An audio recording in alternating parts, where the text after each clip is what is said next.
Well, in the last battle, we had a ratio of 4.75 to 1 kill ratio, and we took out about 18,000. But as you can see, the enemy got a lot more than 18,000 back, which drove up the enemy manpower pool to 53 to 58.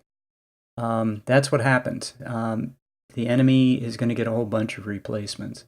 So I'm taking a look at the two battles that we can do next, and for one of them, I get a little icon over there that gives me a buff. So we're going to do river crossing because I want that buff to enemy strength.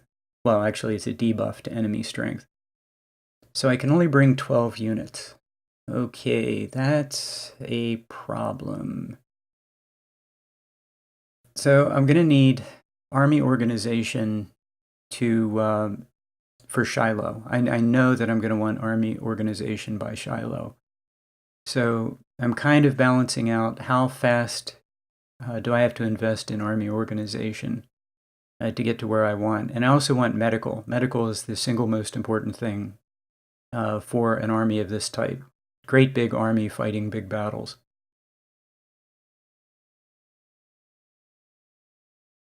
Okay, so I'm definitely going to take those weapons. And what I always do is I come over and I add up, okay, I have 15,000 men available. Do I have 15,000 free weapons?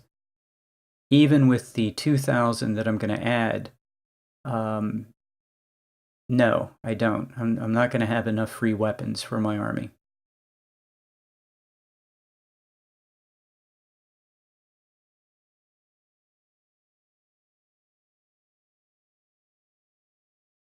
So, okay, now my units can go to 2,000 in size.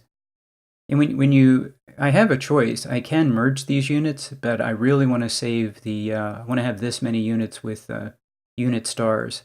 And the hardest thing for the Union Army is to get that first star. And I don't want to, if I merge my units, I'll have fewer units with 1 star. So all I'm doing here is just getting the unit perk.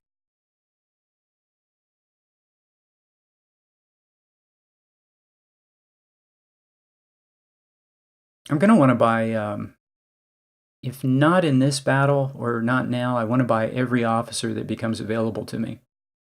And certainly all of the majors and lieutenant colonels, because majors and lieutenant colonels can be grown into generals. And I have to get this general moved. He does not stay with the unit. I only did that for 1 battle. And that guy already outranks my avatar. So my avatar is about to get demoted. Again. He is destined to become the 4th Division Commander of 4th Corps.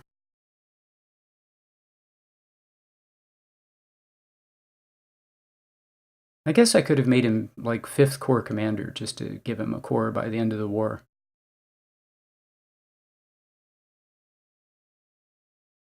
Okay, an easy way to put people in position by rank is to get rid of them, and then the game automatically stacks them by rank. And you can just drop down the divisions and put them 1, 2, 3. Now they're in rank order. And that's exactly what I want. I want them in the best general is in charge of 1st Division, next best general 2nd Division, next best 3rd Division. Okay, picked up the 2,000 free weapons. And that's pretty much what reputation is for. Reputation is exactly for that. Okay, I can't afford veterans, and I wouldn't spend that much money anyway.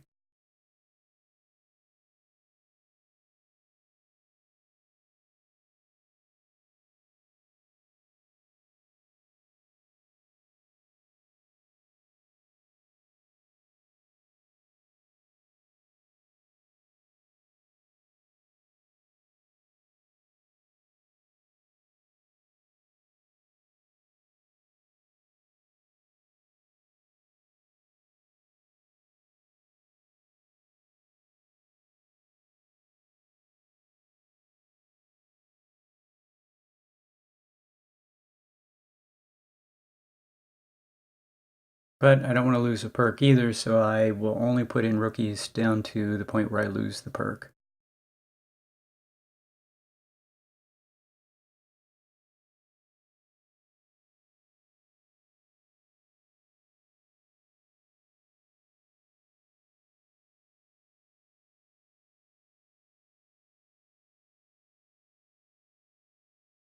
No, I'm not going to bring in units of 1,500. I want to bring in as large an army as possible. These have to be 2,000 man units because I want to drive up the enemy force pull, or I want the enemy to scale up and bring the largest army possible. That wasn't too expensive. I can live with that.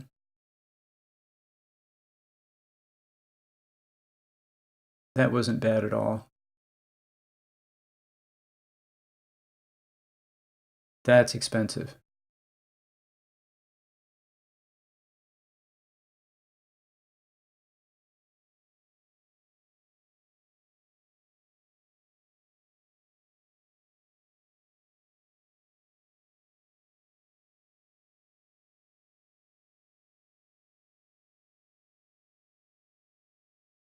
So yeah, he was.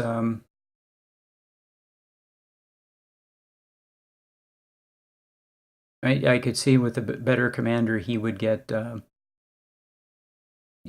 star, and that's really good. This guy's going to be a dismounted skirmisher. Dismounted skirmishers, cav used as dismounted skirmishers, are really powerful in this game, and I don't think people really understand how powerful they are. You take these cav, they're stronger, in my opinion, than just skirmisher units. You can run them around the battlefield, dismount them, and they behave. They're better for some reason. For one thing, they're larger.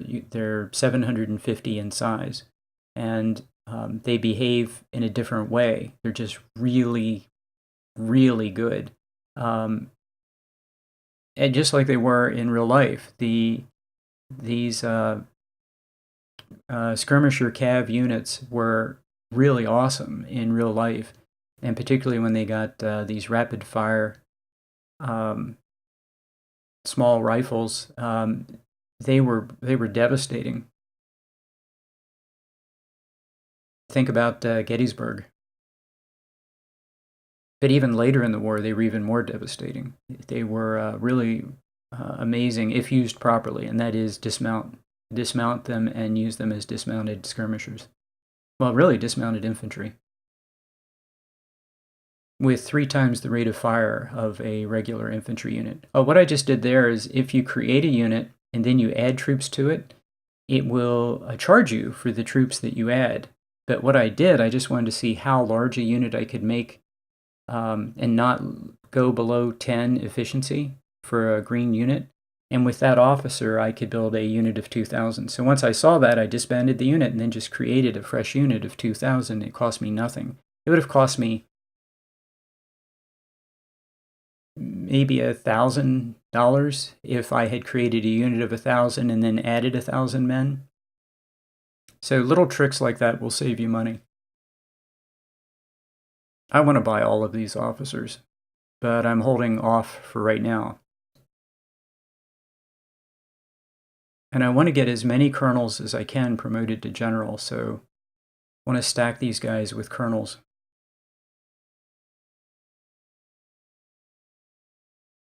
I'm gonna have to leave some artillery behind, I think, because I really want to take the largest number of troops I can to the battlefield. And in this battle, infantry is more important than infantry is a lot more important than artillery.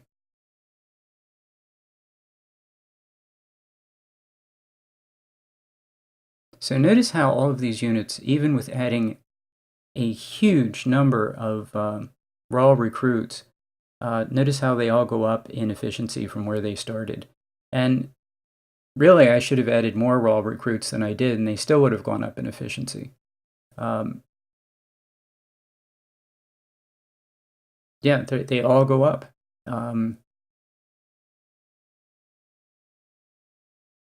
This is a new unit. I like using reboard farmers because they're almost as good as 1842s. I don't like using farmer rifles. They're really that's really a step down. I'll use them if I have to, if that's all I have for free for a green unit.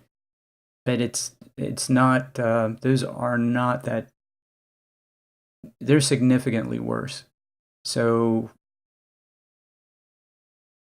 Yeah, I would rather have a unit of 1842s or reboard farmers, and that's just going to cost me money.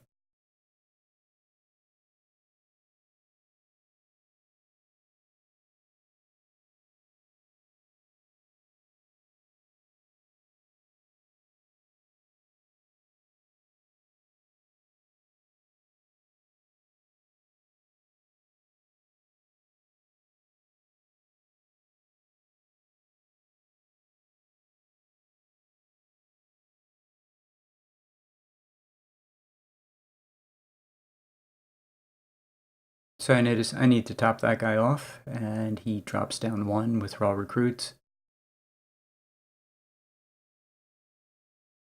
And this is going to cost me 20,000, but there's no way around it.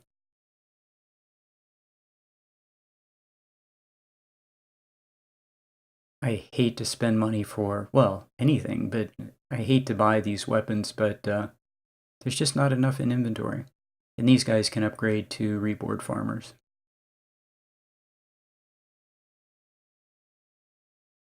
Okay, that is a fine army.